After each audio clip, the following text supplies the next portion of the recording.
Full-hour conversation tonight about the end of days, and I encourage you to listen and read Dead Heat by Joel Rosenberg. Joel is my guest for the full hour. I just want to go through a laundry list of a couple of things.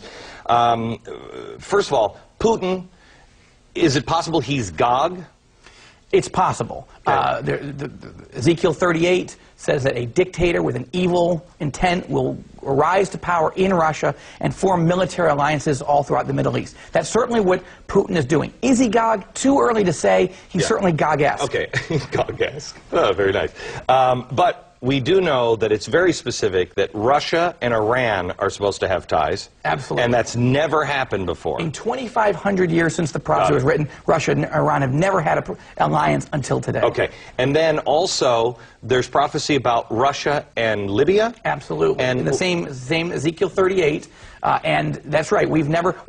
Russia had an alliance with Libya in the 70s and 80s, but that was disbanded. But now Vladimir Putin has just literally visited Libya just last week, and in April of 2008, to sign a multi-billion-dollar arms deal. Okay.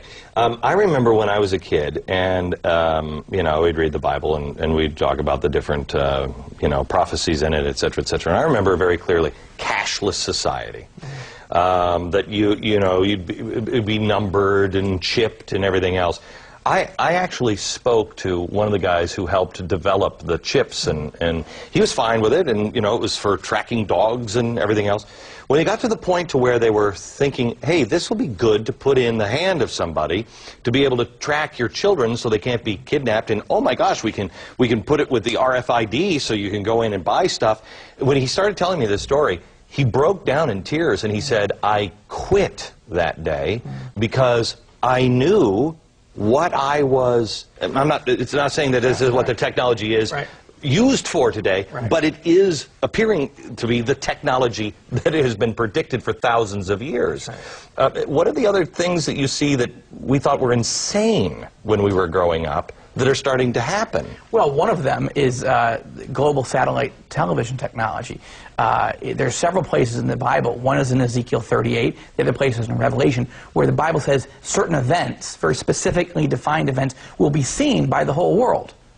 Well, that was not possible 2,500 years ago. It wasn't possible 50 years ago.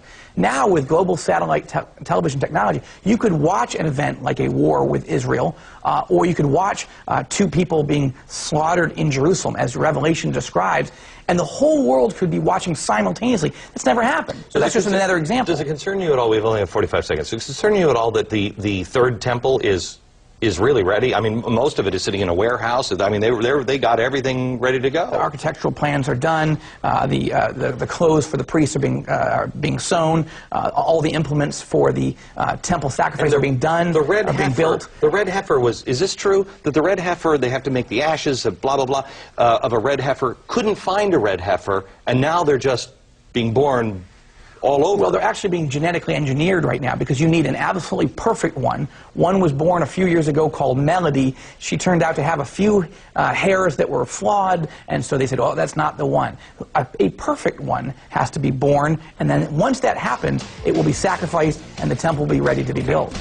But not born yet. Apparently not. Battle futures. More in just a second. Welcome back. I am joined by the author of a fantastic novel. It's called Dead Heat. Joel Rosenberg writes about the kind of stuff that, that I happen to watch for and makes me the mayor of Crazy Town, but I think it makes him the president of Crazy USA. The current chaos in the Middle East and the world.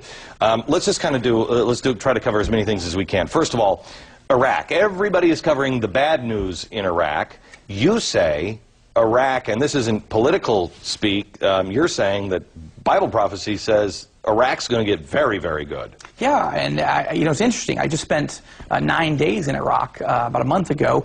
We traveled through 5 provinces without armed guards, without armored personnel carriers, without Apache helicopters. You can drive around in Iraq. You need some interpreters.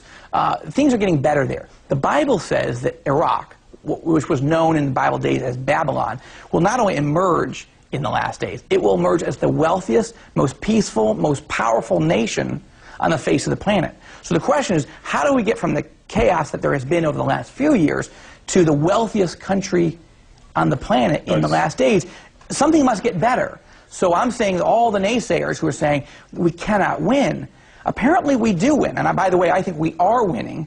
The problem is if we pull out too quickly, there could be a disaster. But I think we're heading in the right direction, and we can have confidence that it gets better. You know, I don't know. You may have convinced me that maybe I'm all of a sudden for a quick pullout. If it has to get better before everything comes, I mean, maybe. Well, then, of course, to be clear and full disclosure, Babylon then becomes the center of the Antichrist in the end. So it gets better, and then it gets much, much worse. So, so people ask me, are we making Iraq safe for the Antichrist or safe for democracy? And it's a little bit of both. That's the interesting thing about your book when I read it. It is such a different look at Iraq. I mean, at one point in your book, you explain in one way why we're not ever mentioned as a country or a force at all in end times prophecy.